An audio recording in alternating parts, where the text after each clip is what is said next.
está abajo puesta. Eso, ya está, cuando diga. Amigo, muchas gracias por venir. Pero ¿dónde está aquí para encenderlo? Ahora, ¿no? Muy bien. Amigos, muchas gracias por venir, por prestigiar también a nuestro amigo Nacho Ares, que es todo un maestro, un crack verdaderamente en Egipto y otros lugares del planeta. Tengo la satisfacción de hablar aquí en León gracias al amigo Raúl, a Sara, que me han hecho la invitación, y yo encantado de poder divulgar siempre estos conocimientos que vamos adquiriendo gracias a Cuarto Milenio, gracias a nuestro trabajo, gracias a los compañeros. Y de esta vez os quiero llevar a un lugar muy lejano, un lugar muy poco conocido. De hecho, que yo sepa, es la primera expedición de carácter, digamos, mistérico que hacemos, que se hace desde España a esta región del Altai, República de Altai, atención, porque hablamos de Rusia como un gran país, ¿no? Y en este caso no es el Altai ruso, sino la República de Altai, que está colindante, hace frontera con Mongolia, Kazajstán, la misma Rusia y también con China. Entonces visitamos la frontera, nos acercamos hasta la frontera, bueno, volamos desde Moscú hasta esta región, son varias horas de vuelo, no me acuerdo exactamente cuántas, hasta Barnaul, que es la capital de la parte norte de Altai, en territorio ruso, y bajamos en coche por carretera, claro, hasta el Gorno-Altaisk, que es la capital de esta república, tan aislada y tan perdida. De ahí teníamos noticias de varios misterios, que bueno, cuando empezamos este viaje, visteis que fuimos a los kurganes, estas especies de pirámides de piedra negra, aplastadas, ¿no? Que podían tener más de 50 metros de diámetro, y las más altas creo que hasta 30 metros de altura. Y en la parte central es donde enterraban al soberano, al jefe de esas tribus nómadas, y como comentábamos, sacrificaban a veces sus mujeres o alguna de sus mujeres, y los caballos se los enterraban juntos, incluso algunos criados. Heródoto, el padre de la historia, consideraba que este pueblo bárbaro, ¿no?, era uno de los más terribles, ¿no?, pueblos esteparios jamás conocidos en aquella época de la antigua Grecia, y que estos hombres tenían alguna especie de pacto con con las fuerzas del mal, con incluso las célebres arpías, serían también las defensoras de los tesoros de los escitas, y estas arpías mitológicas pues bueno, vivirían en algún lugar del Asia Central. Este lugar podía ser Altai, la región del Altai. Voy a enseñar algunas fotos del viaje. Lo que quiero enseñar aquí un poquito es, digamos, lo que hay por detrás, ¿no?, un poquito de todo esto. Espera, que he cerrado aquí. Cómo más o menos organizamos el viaje, lo que vimos por ahí. Aquí está, Cuarto Milenio. Muy bien. Voy comentando un poco a partir de las fotos, porque fue un viaje más o menos largo, además para trabajar en Rusia, para hacer este tipo de trabajo un poco difícil, a pesar que aquí, vamos a ver, es una república independiente, sí, pero todavía está muy relacionada con Rusia. En realidad toda la parte comercial, todo gira en torno a la Federación Rusa. Y bueno, uno de los problemas que tuvimos es que yo había acordado aquí desde España, hablado con una directora supuestamente de turismo allí de la República de Altai. La mujer no hablaba muy mal inglés, se comunicaba un poco en francés conmigo, y me dijo: mira, cuando lleguéis aquí, o sea, en este caso íbamos Juan Antonio Sanz, que habéis visto, el gran compañero de viaje y gran amigo también, periodista de la GSAF, que habla perfectamente ruso, y si no fuera por ese detalle imprescindible, no podíamos hacer nada en Rusia, porque vayas donde vayas, no te hablan inglés y prácticamente ningún otro idioma, mucho menos. Y entonces, gracias a él pudimos ahí desplazarnos, hablar con la gente y tal. Y cuando llegamos a la capital, a Gorno-Altaisk, pues esperábamos dijeron que iban a hacer una comitiva de recepción para nuestro equipo, que era la primera vez que venía alguien de España a grabarles, y bueno, no encontramos nadie en el hotel, no sabían de nada, O sea, nos habían dejado totalmente abandonados, ¿no?, a nuestra propia suerte en ese fin del mundo. Entonces inmediatamente ya tenía el contacto de un arqueólogo, Liad Shevalkot, que lo habéis visto ahí, el hombre que habla de los antihombres, ¿no?, el arqueólogo, y nos dijo, mira, si queréis acordamos aquí un precio y os llevo junto consigo un conductor y os llevo a algunos lugares que ya teníamos en mente nosotros y otros que nos reveló él sobre la marcha. Y fue así que salimos. Ni una palabra más. Hasta ahora, os digo, no supe nada más de la gente del turismo de la República de Altái. O sea, si vais allí, si pretendéis ir allí y depender del turismo Altái, mejor que no. Ir por vuestra cuenta o buscando, lógicamente, a alguien por allí. Pero nada, abandonado a nuestra propia suerte y eso le ha pasado ya a Javier Pérez Campos, un poco diferente, pero él viajando ahí por Rumanía y Bulgaria, situaciones parecidas. Y digo eso porque no es fácil viajar a estos países, ¿no? Mira, un detalle, esta foto, por ejemplo. Aquí vemos, este montículo en realidad es un cuerno que asoma ahí de un animal vacuno, ¿no?, de un toro, una vaca, las osamentas esparcidas, y al fondo, por el teleobjetivo, se queda aplastada la perspectiva. Esas montañas parece que están muy cercanas, pero en realidad están bien lejos, ¿eh?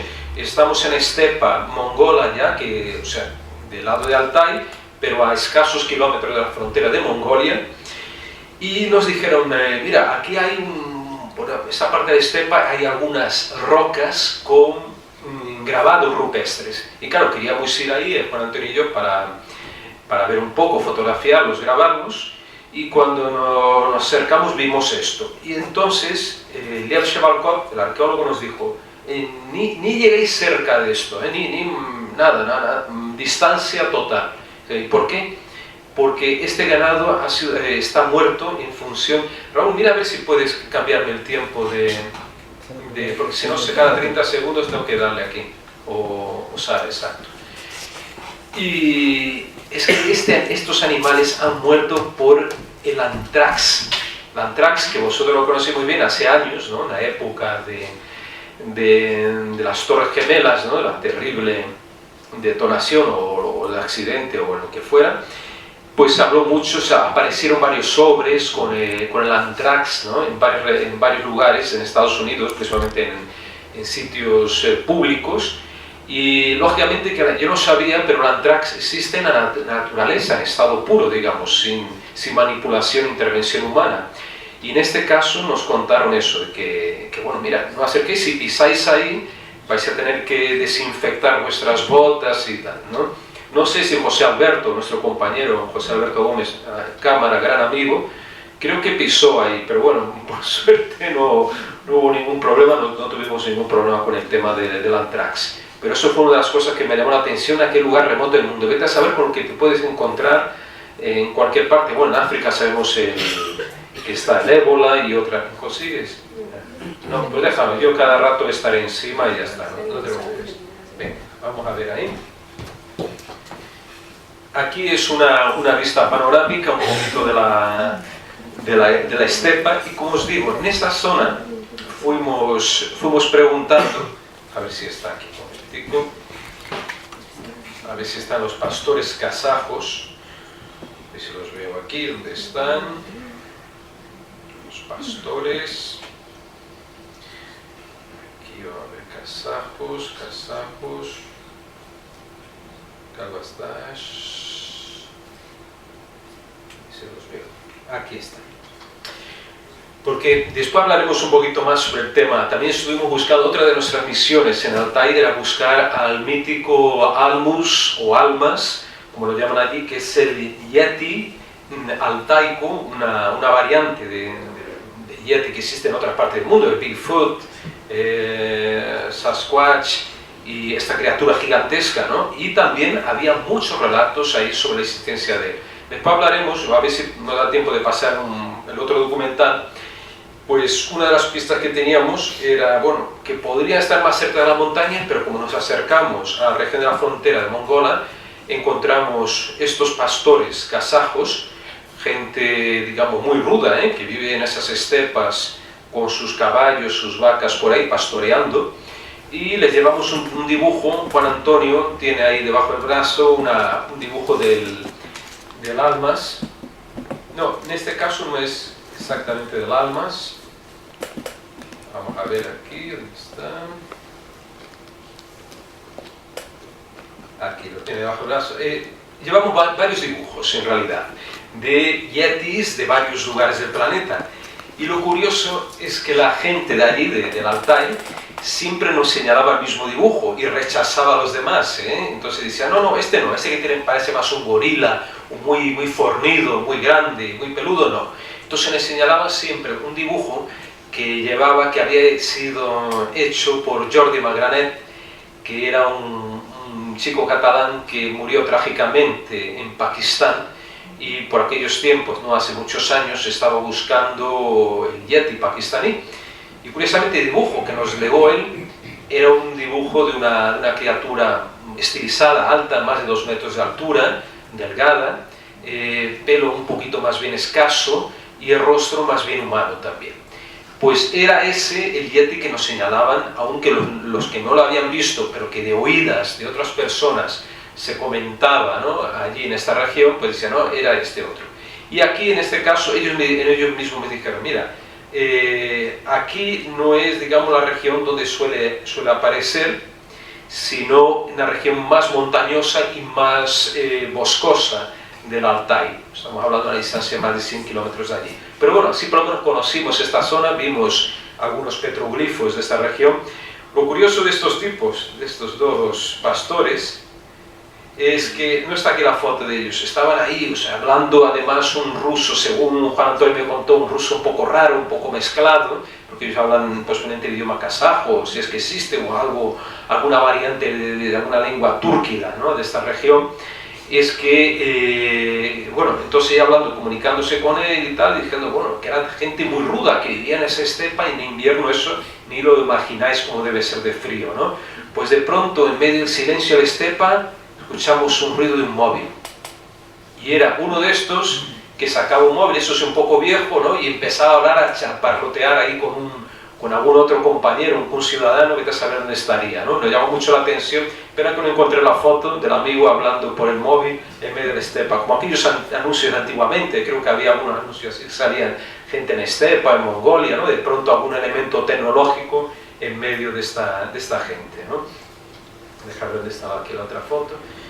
Pues esta parte, como digo, la estepa mongola, me llamó mucho la atención, pero que no tuve mucho tiempo de estar por ahí. También vemos aquí una panorámica de... esto de montar panorámica es muy chulo también cuando viajas, ¿no? Algunas cámaras te lo permiten, incluso los móviles ya en día puedes hacerlo, ¿no? Pero mira, este es uno de los kurganes de Sebas. A mí me llamó la atención por eso, por la forma de piedras negras acumuladas en medio de la estepa. O sea, era gente que vivía ahí, grupos esteparios que a veces se afincaban en cierta zona durante una temporada y después se largaban y se iban por ahí. Más o menos seminómadas, y esta gente edificó estas pirámides, ¿no?, como os digo. Y lo curioso, lo que comentábamos también en el vídeo, en el reportaje del Cuarto Milenio, es que al lado, como habéis visto, están los actuales habitantes del Altai, han creado su propio cementerio. A lo mejor tienen 50 años, no sé exactamente, no sé leer las lápidas, pero son, o sea, manteniendo aquella antigua tradición, ¿no?, de otrora, ¿no?, o sea, de enterrar sus muertos junto donde estaban los muertos de antiguamente, de sus antepasados, ¿no? Como veis, los rasgos de la gente del Altai son rasgos muy orientales, ¿no? Estamos viendo el propio Chevalkov, si después veis una foto, tiene, digamos, ascendencia rusa blanca, digamos, de Occidente, pero también tiene una mezcla, ¿no?, hay una miscigenación, un poco lo veis, los rasgos orientales, ojos azules pero orientales. ¿Por qué? Los rusos mandaron grupos de pobladores a esa región. De hecho, me parece que 30% de la población del Altai es nativa realmente, y el resto son de poblamientos que o en época de Stalin o antes de Stalin llegaron ahí, ¿no? Entonces, déjame ver si está aquí, no veo si hay una foto de Chevalkov, después os enseño. Por hablar en los rusos, aquí encontramos a orillas de la carretera, esto de camino de Barnaul, la capital digamos, del Altai ruso, en dirección al Altai a República, y por la carretera no encontramos estas viejas baratijas o recuerdos también de la antigua Unión Soviética, típico por allí se venden ahí como chapitas, pins y todo que recuerdan aquel periodo hoy añorado por algunos, ¿no? Y aquí está Lenin, una cabeza de cabra, claro que no tenía, primero no compraría la cabeza de cabra por una cuestión ecológica, pero no tendría lugar para llevar a las maletas, ¿no? Durante el viaje, pero aquí estaba Lenin. Y eso podemos encontrar, mira, aquí también en Gorno-Altaisk hay símbolos de ese tipo. ¿Dónde está? Aquí no. Esto es en Inia. Inia es un pueblo perdidísimo, eso estamos hablando. Bueno, de hecho, si habéis visto aquí el vídeo, habéis visto que había poquísima gente por donde íbamos. Había lugares, a veces recorríamos 150 kilómetros, hasta 200 kilómetros, y no había nadie. De hecho me preguntaba, bueno Pablo, ¿dónde está la gente? Pues que no hay. Es un lugar, ¿quién va a vivir ahí? Yo me imaginé, me puse en la peor de las hipótesis, viendo aquello en invierno. Y qué miedo, ¿eh? Qué miedo me da, pobre gente viviendo en esos lugares. Ahora entiendo por qué los rusos, ¿no? Y esta gente también beben como cosacos. Es que no hay otra. O sea, ¿qué vas a hacer en invierno? Metido en una cabaña como habéis visto, estas de madera, ¿no? Que además por dentro, lo curioso es que tienen todas la mayor parte de ellas, y estas son las más preciadas, una pátina de porquería, de grasa, hollín y tal, que se va acumulando porque claro, encienden sus hogueras dentro de casa, o tienen chimeneas, la mejor de las hipótesis, y claro, y el sebo y todo que tienen, untan incluso las paredes de sebo, o simplemente la comida que es muy sebosa que tienen, ¿no? Mucha grasa, eso se evapora mientras están friendo y se va acumulando en las paredes. Y esto para ellos es una bendición porque de esta forma mantienen el calorcito dentro de casa. Claro que el olorcito también que desprenden, imaginaros cómo debe ser, ¿no? En invierno todos calentitos ahí sin ducharse durante un mes o 2 meses, ¿no? Por lo menos. Pero esa es la realidad triste, de esta gente. Y el amigo Lenin llegó ahí a la estatua de él hasta en el fin del mundo, digo, o sea, ¿cómo llega una estatua, te hace una estatua de Lenin para llegar a un camino yermo, a camino de Mongolia y China, ¿no? Pues era así, digamos, como procedió Stalin, bueno, después o antes o después de Stalin, todo el proceso de sovietización, ¿no? De esta región, con sus aspectos positivos, que también los hubo, pero muchos también negativos. Como comentaban también aquí en el vídeo, comentaba yo en el guión, que se cargaron, asesinaron a chamanes, todos aquellos que no comungaban, digamos, con los principios, con la doctrina, ¿no? del comunismo, digamos, de estos tiempos estalinistas, ¿no? Pues eran fusilados. Entonces chamanes, líderes tribales de esas comunidades, fueron exterminados por los fanáticos soviets, y esto es una de las cosas que me llamó mucho la atención allí. Mira, entonces, aquí otro aspecto. Por hablar también, ¿cómo llegamos hasta la frontera, casi la frontera de Mongolia? Os cuento un poco esa aventura. La cosa fue que el profesor Shevalkov nos dijo, mira, tengo un hijo que es agente del KGB, ahora tiene otro nombre, no me acuerdo, NKVD o algo así, la actual KGB,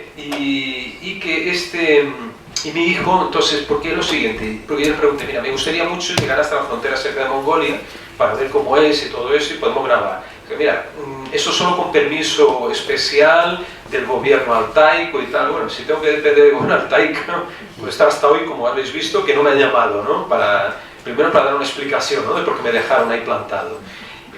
Y entonces dijo, mira, pero mi hijo trabaja allí, le voy a llamar y podemos quedarnos en su casa, tiene una casa alquilada que comparte con unos compañeros que son del ejército y está ahí en esta región, porque yo no sabía, el KGB ahora mismo también tiene agentes que son destinados a las fronteras, así como los gendarmes en Argentina, que son agentes de frontera, y al mismo tiempo ejercen de agentes como también de poco espía, bueno, en el sentido de vigilar, transmitir, digamos, gente más preparada que transmite al gobierno central informes, ¿no? De lo que está ocurriendo en la frontera.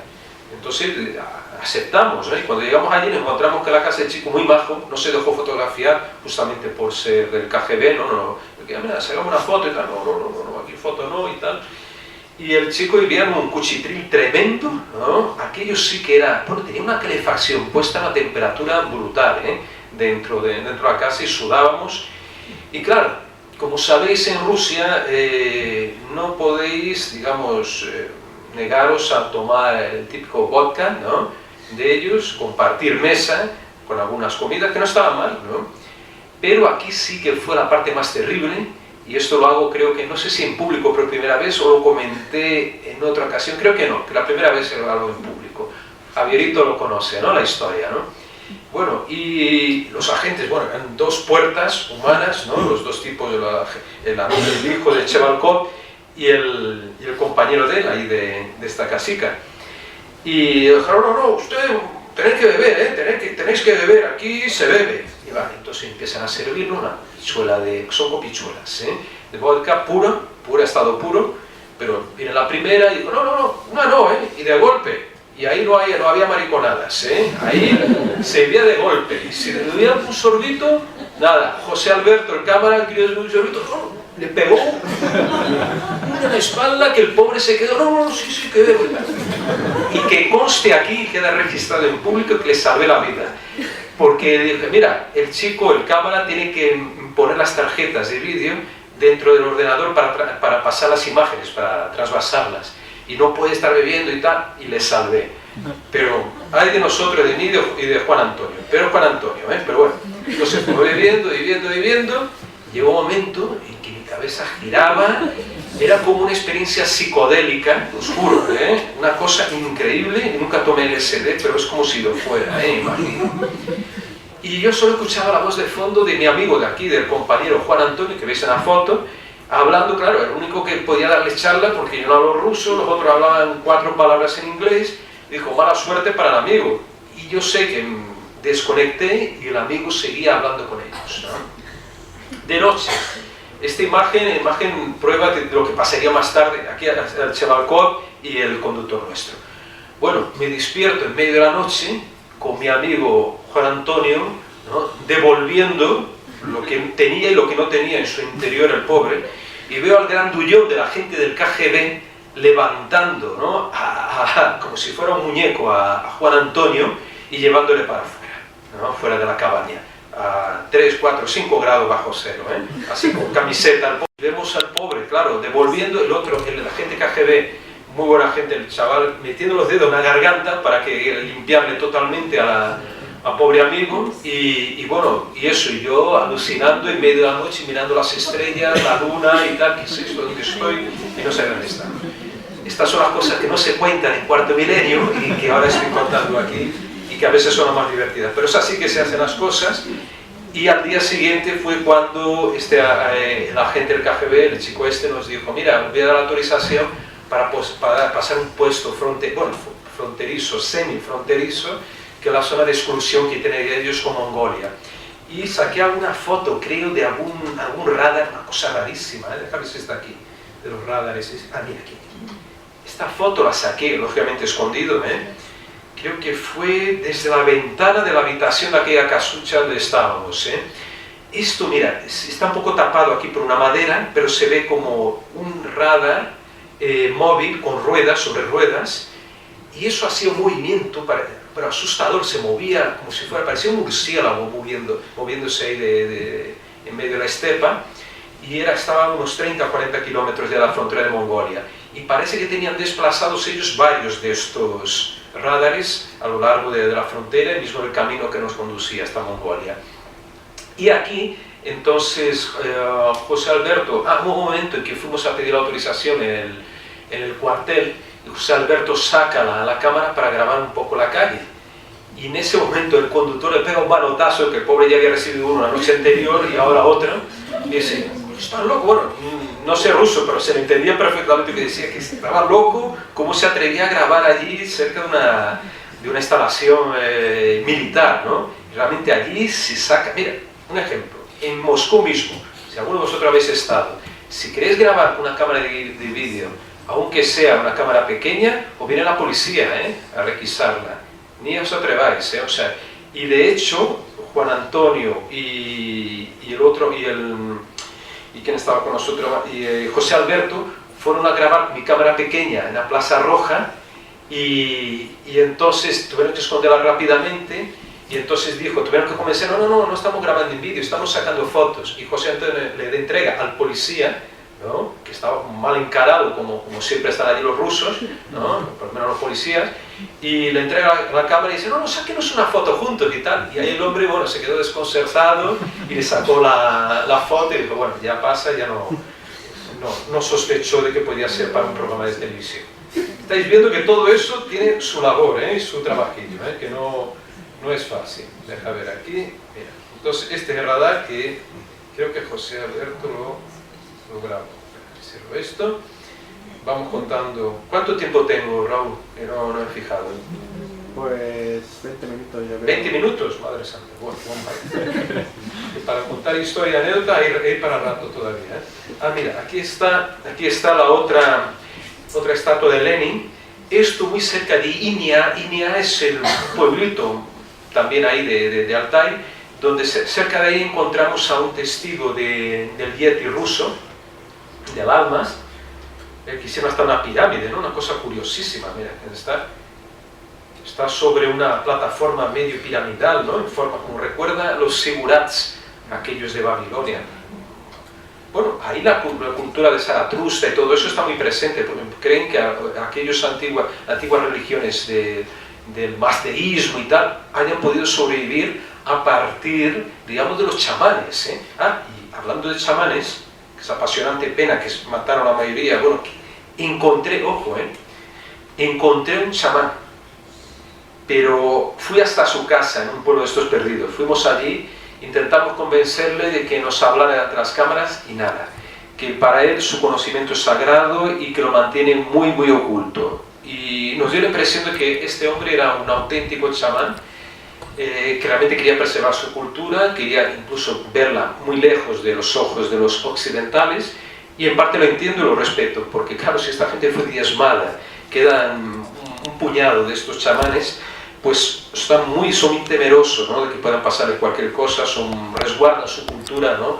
Con mucho celo, ¿no? Y es comprensible.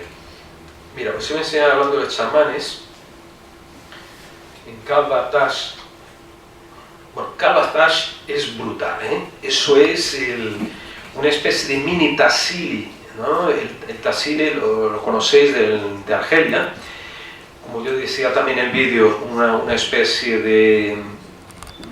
Ahí está el dios marciano. El dios marciano lo puse por mi cuenta, el dios marciano del Altai, ¿no? De Kalbatash, recordando, ¿no? Al dios marciano del Tassili por aquella cabeza en forma de casco. Este no tiene forma de casco la cabeza, pero aparentemente de hongo. Pero Iker Jiménez hizo una observación muy interesante cuando estábamos en plató y dijo, Pablo, mira, esto recuerda mucho al ídolo me parece que de Cabroncillo, que es de las Urdes. Es una lápida que grabamos también para Cuarto Milenio en el Museo de Cáceres y que tiene la cabeza, vamos a ver aquí, ahora os enseño esta otra foto.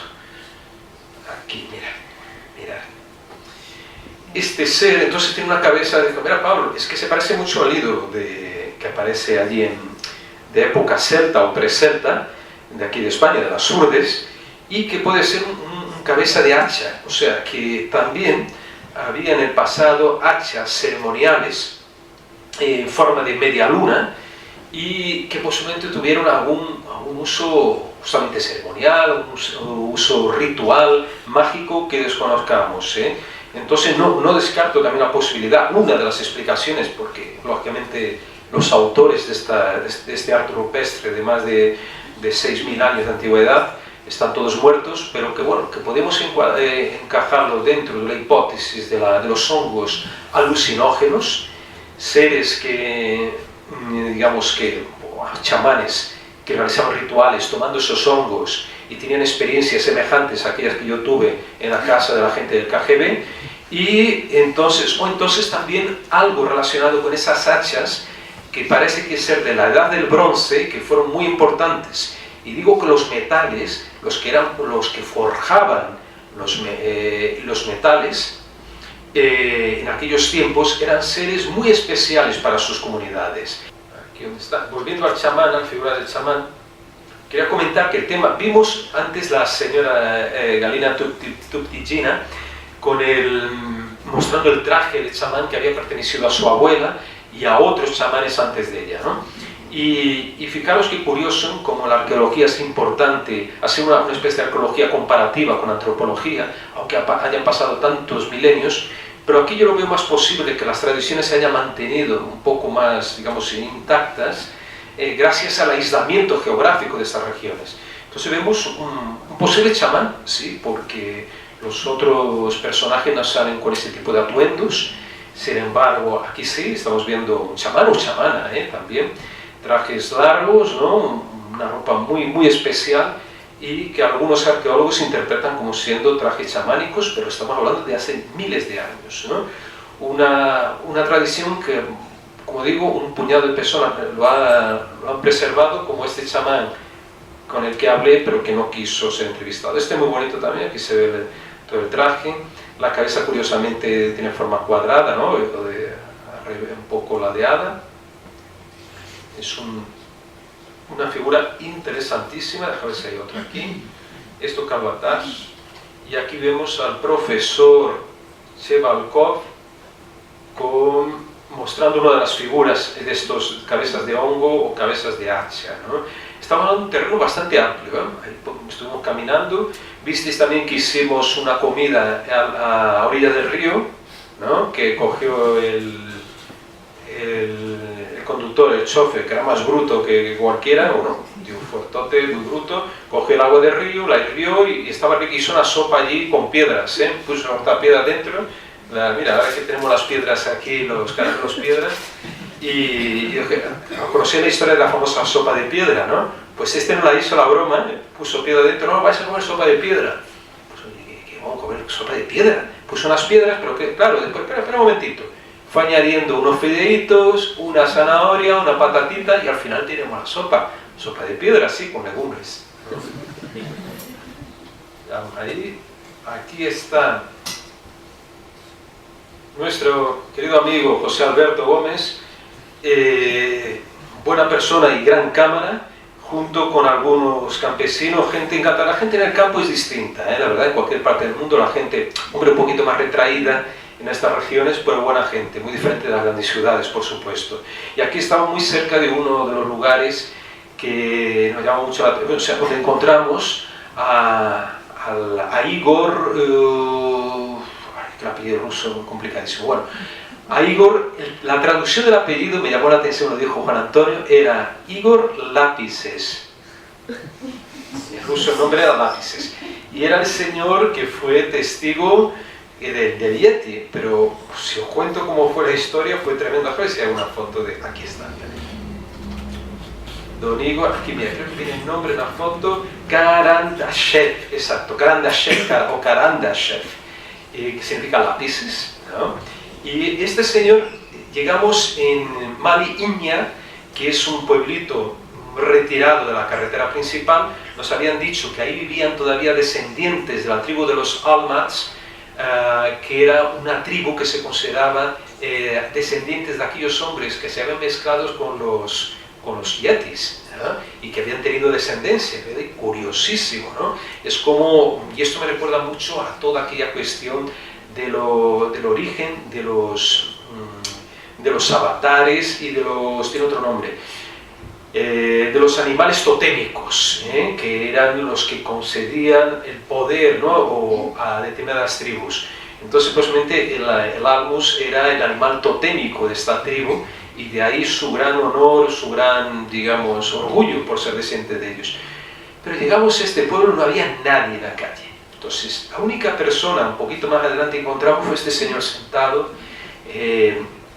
ahí donde estáis viendo, en este banquito de madera, enfrente a su casa. Entonces Juan Antonio bajó del coche, le saludó y tal, le pregunté, bueno, mira, estamos buscando, directamente no tenía mucho tiempo, a alguien que haya visto al almus.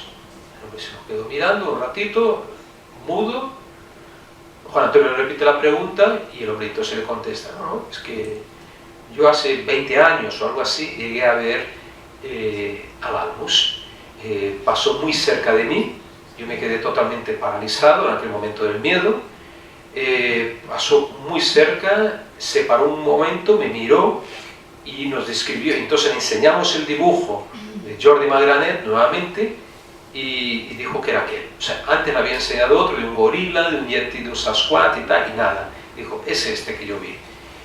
Y al final nos confiesa lo siguiente, mira, vosotros sois las primeras personas a las que hablo sobre lo que vi hace más de 20 años. Porque allí hay una tradición, que lo comentó ahí, también lo puse en el guión, que las personas que ven al Almus acaban teniendo fiebre, o pueden tener muy mala suerte, o incluso pueden morir, ¿no? Como si fuera algo de mal agüero, realmente, lo que transmitía este yeti. Y él dijo, pero mira, como han pasado tantos años, y vosotros sois extranjeros, y por aquí no os voy a ver más, os lo cuento. Y nos quedamos de piedra. La verdad que tuvimos más que suerte, serendipia, ¿no, Javi? Se llama esto también, en encontrar a Igor lápices. Ahora vamos a ver aquí, ¿cuántos minutitos queda, Raúl? 5. 5 minutos. Más preguntas. Uy, vamos a ver, venga. ¿Queréis ver lo que comíamos en la pensión de doña Galina, a la que llamaba Juan Antonio la Miguelona? Bueno, la señora aquella del traje. Mira, eso estaba en medio de un bollito que nos sirvieron para desayunar. Ahí está.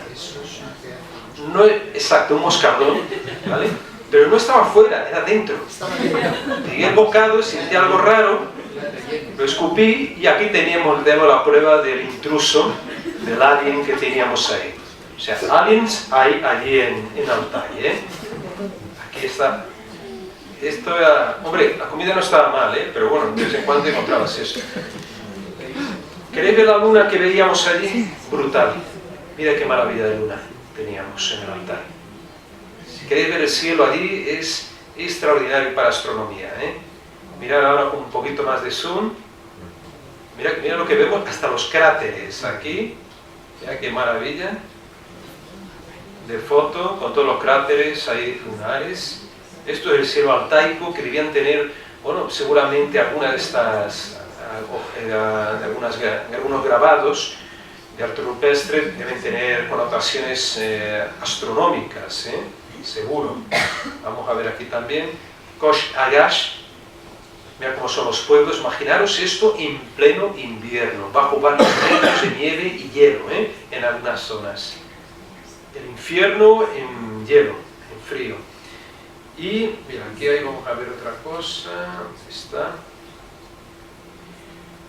Ah, mira, aquí es Caracol. Caracol realmente nos impactó, ¿eh? Mira, yo no soy sensitivo ni nada así, nada parecido.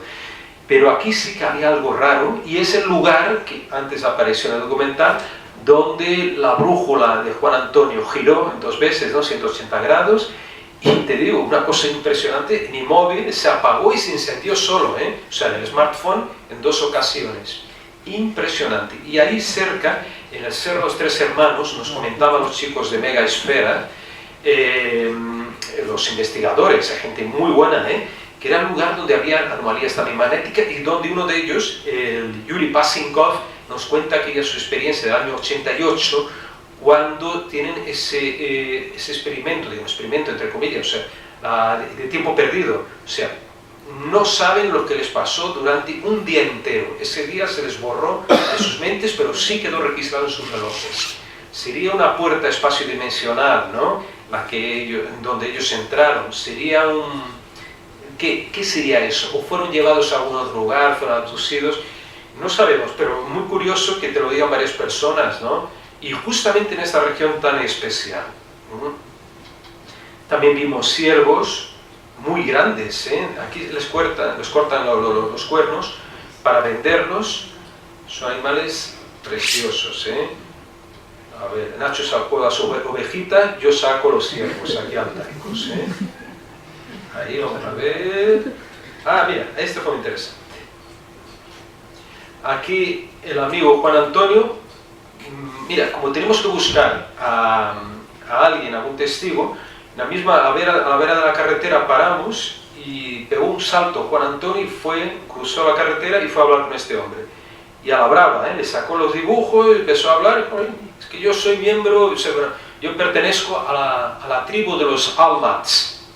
Cuéntanos, sí, aquí todos nosotros creemos que existe, eso es verdad, no es mentira. Y estuvo ahí insistiendo, no, que esto no es mentira, que es verdad, que existe. Yo no lo he visto, pero hay gente que sí. Fue el que nos indicó Mali Inia, el otro pueblo donde encontramos a Igor Lapiceros, para entrevistarlo. Mira, y aquí está él enseñándolo justamente, ¿vale? Este un poco más gordito, pero había un dibujo un poco más estilizado. Este creo que no era, Este era uno de los que no me acuerdo. Creo que había otro dibujo, sí, había otro dibujo que era el más estilizado, Este creo que decía que no era este, el dibujo de Yeti Altaico. A ver si hay otras más que no hemos visto. Caracol es una pasada, es muy bonito. Un lugar que parece que ha parado en el tiempo, realmente la sensación es esta. Esta es una panorámica que monté. En primer plano se ve un kurgán, ¿vale? Y al fondo se ve otro kurgán. Y aquí al fondo, yo creo que por aquí, esto aquí me parece que es la montaña de los Tres Hermanos, que remonta a una tradición, a una vieja leyenda de Orión y las Tres Marías.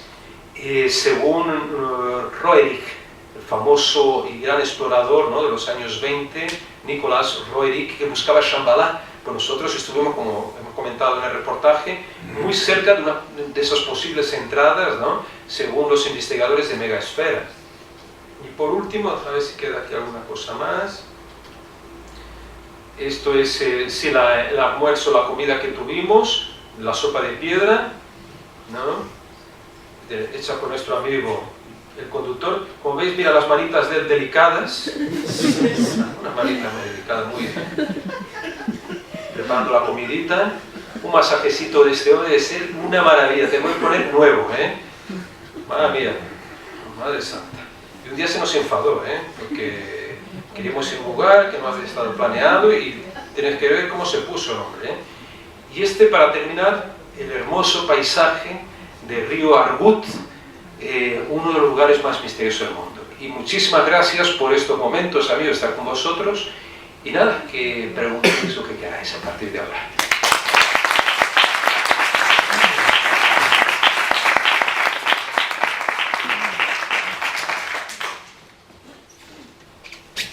Sí, muchachas, pregunta. ¿La gente allí vive más años normalmente, es más longeva que en el resto de Europa?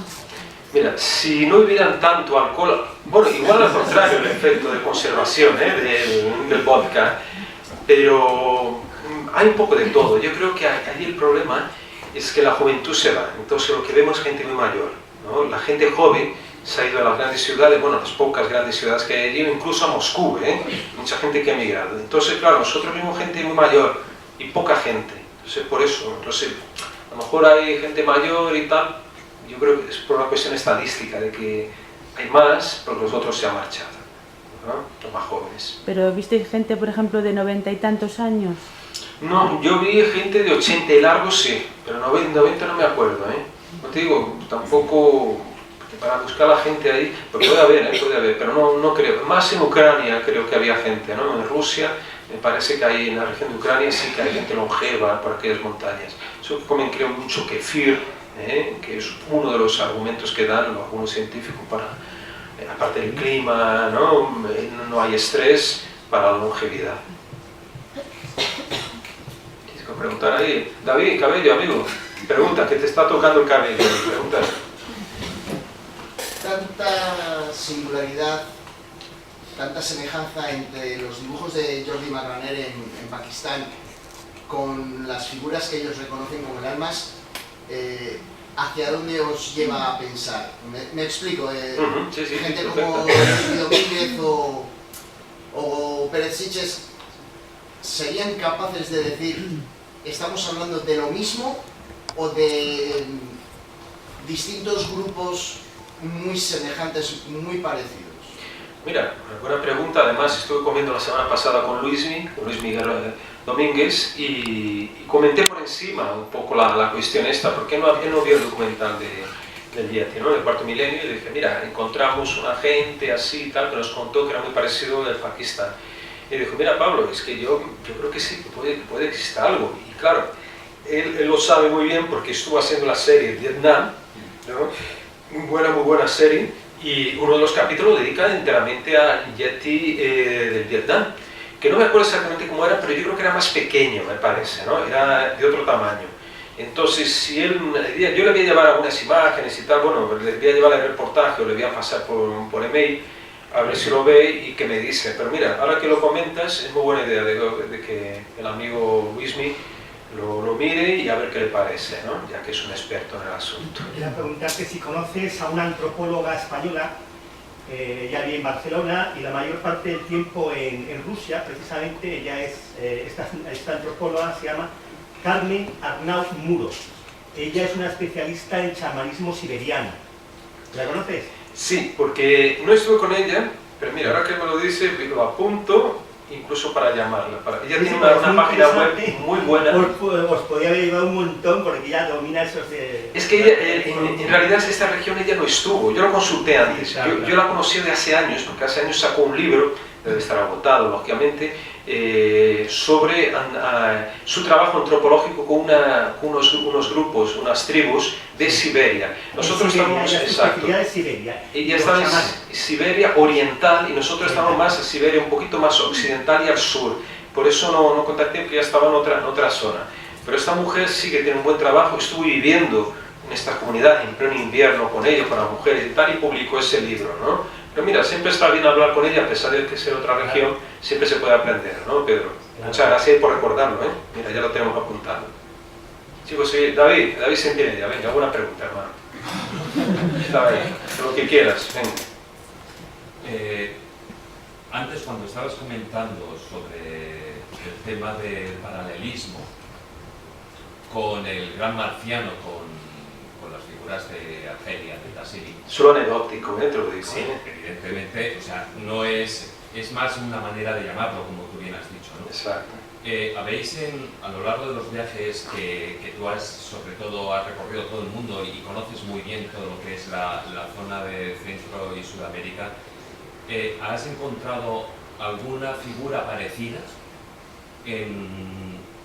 a nivel de figuras rupestres? ¿Te refieres al del Tassili o a esta de aquí?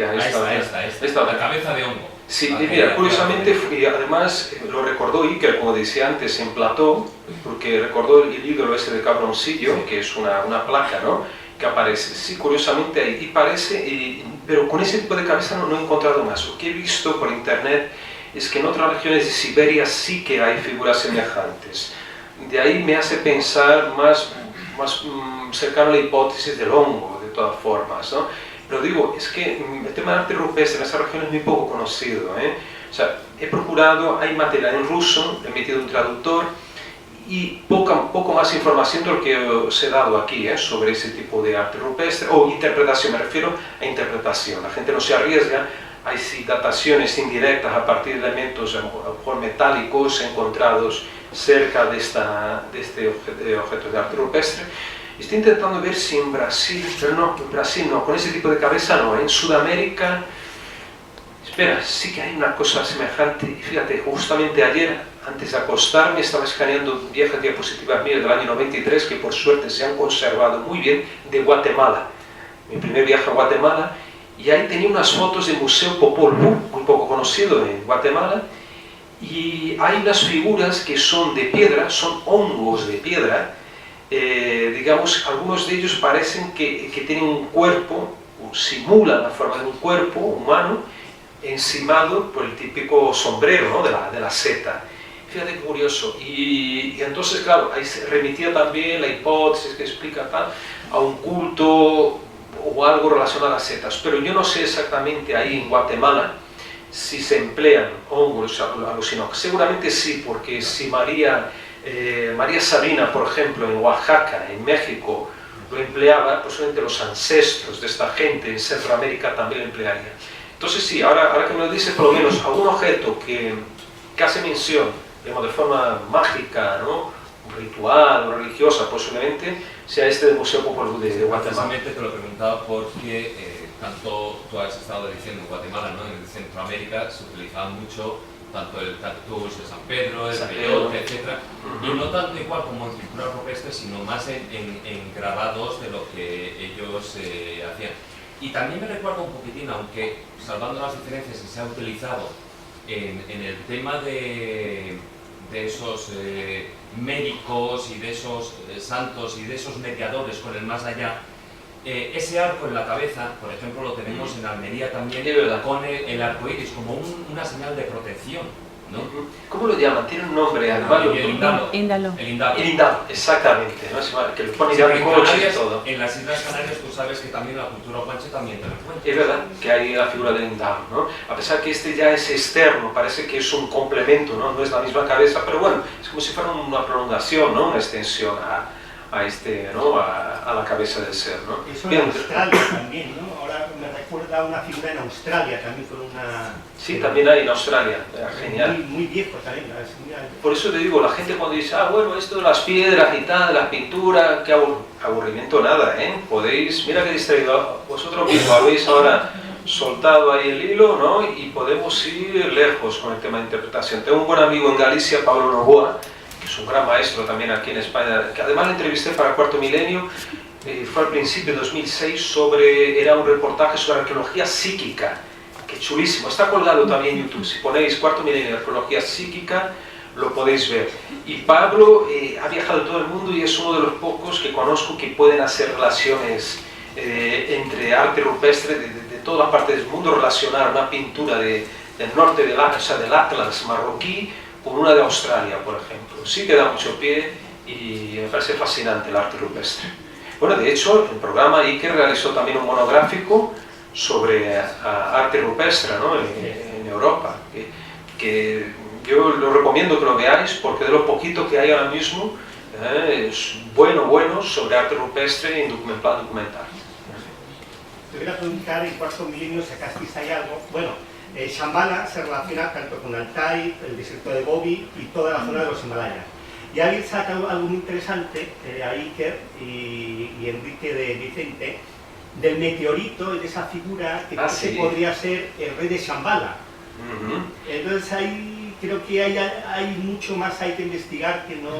Por supuesto, pero habéis visto como que es un lugar difícil para investigar. Y entonces, si es un lugar muy remoto, si no sabes ruso, no te mueves ahí. Sobre el meteorito y todo eso. Claro, además, mira, ahora que lo has dicho, una de las cosas, uno de los objetos sagrados que buscaba Nicolás Roerich en los años 20 en su expedición, en sus expediciones a esa región, era la Shintamani. Sí, ¿no? La Shintamani, de la cual Javier Sierra habla en su última novela, ¿no? El Ángel Perdido.